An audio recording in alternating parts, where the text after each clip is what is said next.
Film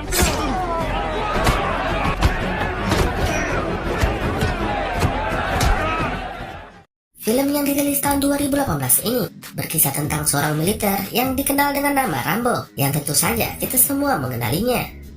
Dalam film ini, sekelompok mafia berhasil menculik keponakannya, dan malah sampai menghabisi nyawa ponakannya tersebut. Dengan keadaan fisiknya yang semakin menua, ia berusaha mencari tahu siapa sebenarnya oknum yang berada di balik penculikan ponakannya tersebut, dan berusaha menghabisi mereka semua. Akankah ia berhasil menjalankan aksinya tersebut, atau malah dia yang dihabisi oleh komplotan mafia tersebut?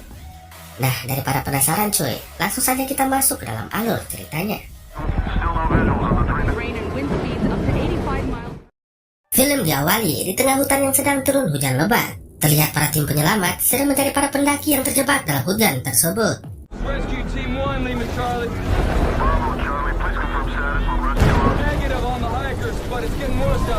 Di dalam pencarian tersebut, terdapat seorang bernama John, yang mana ia bukan polisi maupun petugas daerah tersebut, melainkan ia hanya seorang relawan yang ingin membantu mencari orang-orang yang terjebak dalam badai tersebut. Dengan menunggangi kudanya, ia berusaha mencari keberadaan orang-orang yang tersesat tersebut. Tak lama kemudian, ia menemukan dua orang yang sedang terjebak dan ia segera menolong mereka.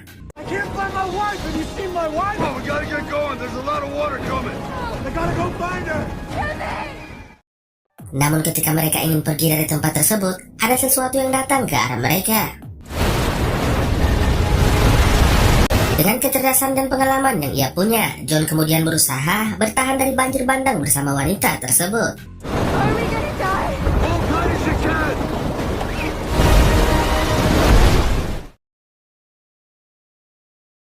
John dan gadis tersebut ternyata selamat dari banjir bandang itu.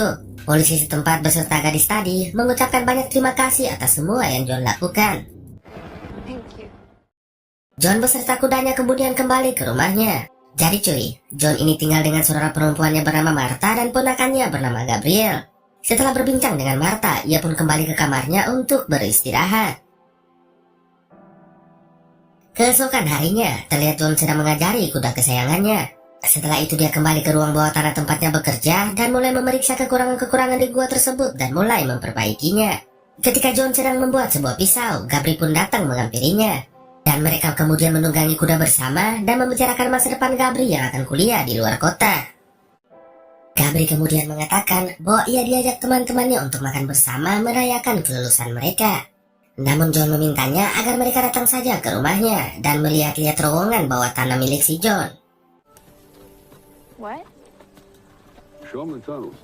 Okay, cool, yeah. Show them the tunnels. Gabri pun membawa teman-temannya ke dalam terowongan tersebut dan mereka sangat takjub dengan apa yang mereka lihat. Ketika Gabriel ingin bermesraan dengan kekasihnya, teman wanitanya menelpon dan mengatakan sesuatu yang sangat penting baginya. Take this. Giselle, tell me everything. No, yeah, I hear you. Setelah teman-temannya pulang, John pun mendatangi Gabriel dan menanyakan bagaimana pesta mereka tadi. Gabriel pun menggunakan momen tersebut untuk membicarakan suatu hal menyangkut isi telepon dari temannya tadi. Because I found my father.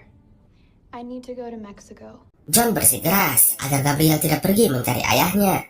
Dengan penjelasan yang mendalam, ia akhirnya membuat Gabriel luluh dan mengurungkan niatnya. Pagi hari ketika John sedang memperbaiki truknya, ia mendengar suara Martha yang sedang ribut dengan Gabriel. Ternyata Gabriel masih bersikeras ingin menemui ayahnya. Maria dan John yang sudah tahu mengapa ayah Gabriel sampai meninggalkan Gabriel waktu ia masih kecil, terus berusaha meyakinkan Gabriel bahwa usahanya tersebut akan sia-sia. Namun seperti anak-anak muda lainnya, Gabriel melakukan apa yang ia inginkan. Ia pun pergi ke Meksiko dan bertemu dengan temannya bernama Giselle yang mengatakan akan membantunya menemukan ayahnya. Malamnya, Giselle mengantarkan Gabriel ke tempat di mana Giselle yakin bahwa itu adalah rumah ayahnya Gabriel. Setelah bertemu dengan ayahnya, Gabriel menanyakan semua hal yang selama ini mengganggu pikirannya.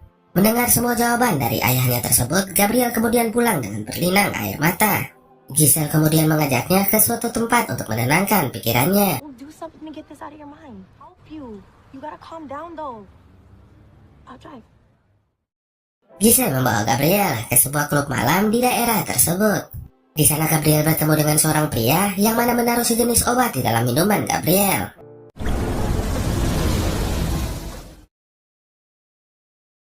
Keesokan paginya, Maria datang menemui John di kandang kudanya dan mengatakan bahwa Gabriel telah pergi ke Meksiko menemui ayahnya. Dan Giselle baru saja menelpon bahwa Gabriel tidak pulang dari rumah ayahnya tadi malam.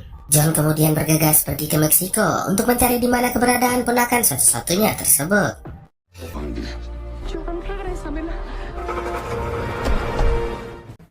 Ternyata Gabriel sudah dibawa dan dimasukkan ke dalam sebuah tempat esek-esek, yang mana tempat tersebut dikontrol oleh mafia paling terkenal di daerah tersebut. John yang sudah sampai di rumah ayahnya Gabriel kemudian dengan keras menanyakan di mana Gabriel berada.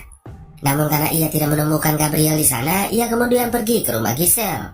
John awalnya menanyakan dengan baik-baik bagaimana Giselle bisa kehilangan temannya. Namun ketika ia melihat gelang Gabriel yang ada di tangan Giselle, ia semakin yakin bahwa Giselle sudah menjual Gabriel. Dan John memaksa Giselle untuk menunjukkan di mana pria yang terakhir bersama dengan Gabriel. You're gonna take me to that club. Look at me. I'm gonna hurt you real bad. Singkat cerita, mereka pun sampai ke klub di mana terakhir Gabriel berada. Giselle pun menunjukkan pria yang terakhir bersama dengan Gabriel, dan John kemudian mengikutinya dari belakang. Ternyata di tempat tersebut ada seorang wanita yang mengamati gerak-gerik John yang mengikuti pria tersebut.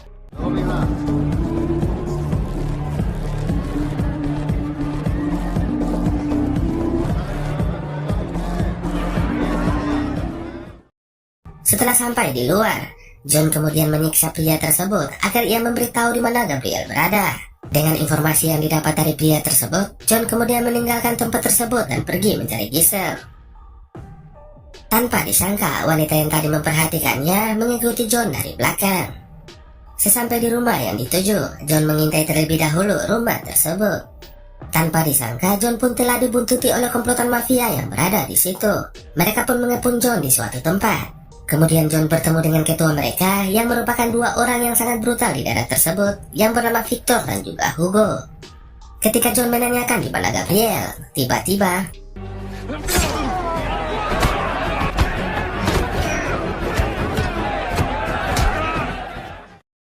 John yang sudah babak belur kemudian berbincang dengan ketua geng mereka dan mereka melepas John untuk dijadikan contoh. Namun kemudian Victor mengiris wajah John dengan pisau dan membiarkannya sekarat. Gadis yang dari tadi mengikuti John dari belakang membawa John ke rumahnya untuk diobati. Besok paginya, ia memanggil dokter untuk mengobati John. Beberapa hari kemudian John pun sadar. Carmen pun menjelaskan semuanya kepada John tentang siapa dirinya dan siapa kedua orang yang telah melakukan semua ini kepada John dan juga keponakannya.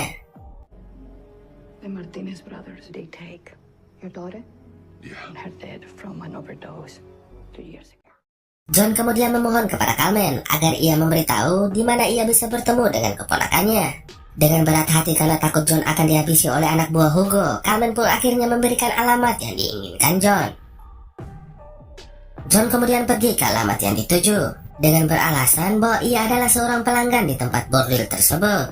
John pun berhasil masuk dan kemudian menghabisi semua pria yang ada di tempat tersebut.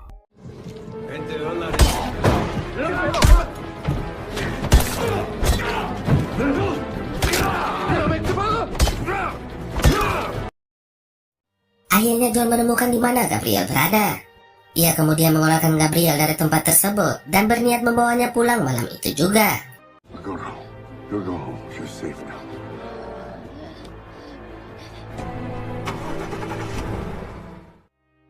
Di dalam perjalanan, Gabriel meminta terima kasih karena John sudah mau datang menjemputnya.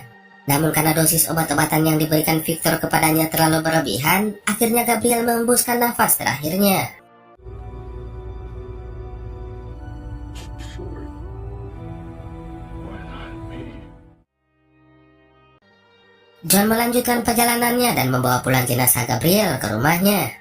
Maria yang menunggu di rumah tidak bisa menahan kesedihannya karena kepergian ponakannya tersebut.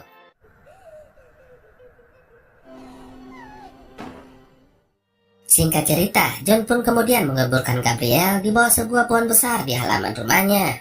Ia kemudian meminta Maria untuk pergi dari tempat itu dan balik ke kampung halamannya.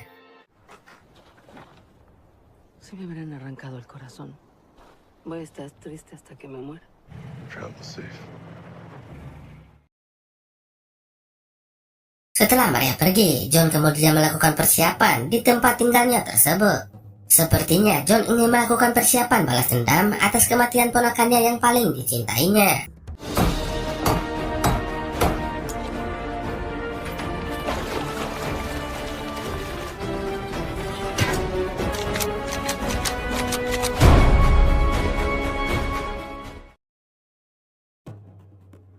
Setelah semuanya telah selesai, ia kembali ke rumah Carmen dan kemudian meminta bantuan lagi kepadanya.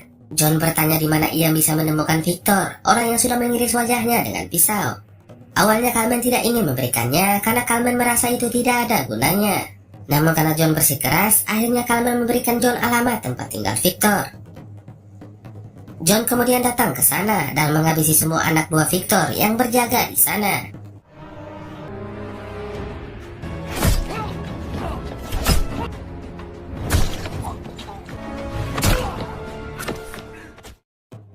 Saat ia sampai ke kamar Victor, Victor sedang berada di kamar mandinya. John kemudian melakukan apa yang menjadi tujuannya datang ke tempat itu. Besok paginya, Hugo mendapat kabar bahwa Victor telah koit. Ia pun datang ke rumah Victor dan hanya mendapati mayatnya Victor. Di mayat Victor, Hugo menemukan foto Gabriel yang sengaja diletakkan John agar memancing Hugo dan pasukannya agar datang ke ladangnya. Hugo dan pasukannya kemudian melakukan persiapan dan kemudian datang ke tempat John.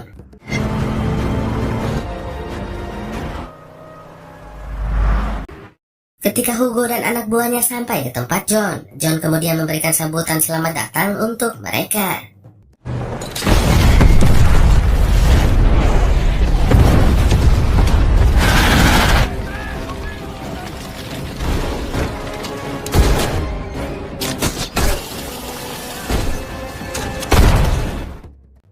John kemudian menarik mereka untuk masuk ke dalam terowongan miliknya.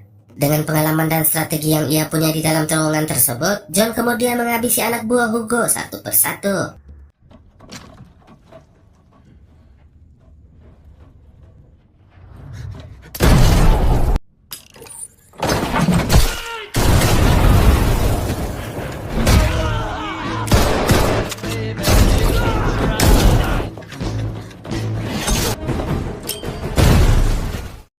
Hugo yang sadar bahwa anak buahnya telah dihabisi John satu persatu, kemudian mengikuti John dan berhasil menembak punggung John.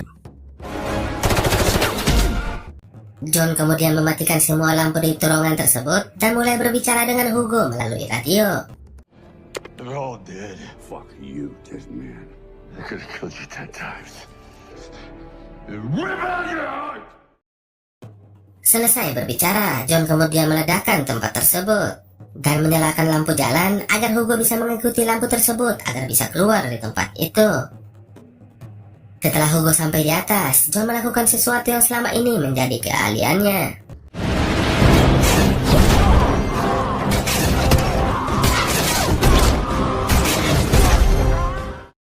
Hugo yang sudah tidak bisa bergerak kemana-mana lagi, lalu dihampiri oleh John.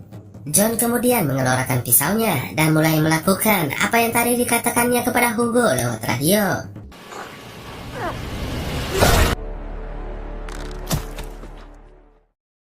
Setelah melakukan hal tersebut, John kemudian kembali duduk di kursi goyang yang ada di teras rumahnya. Ia duduk di situ dan memikirkan semua yang telah ia lakukan dan film pun berakhir.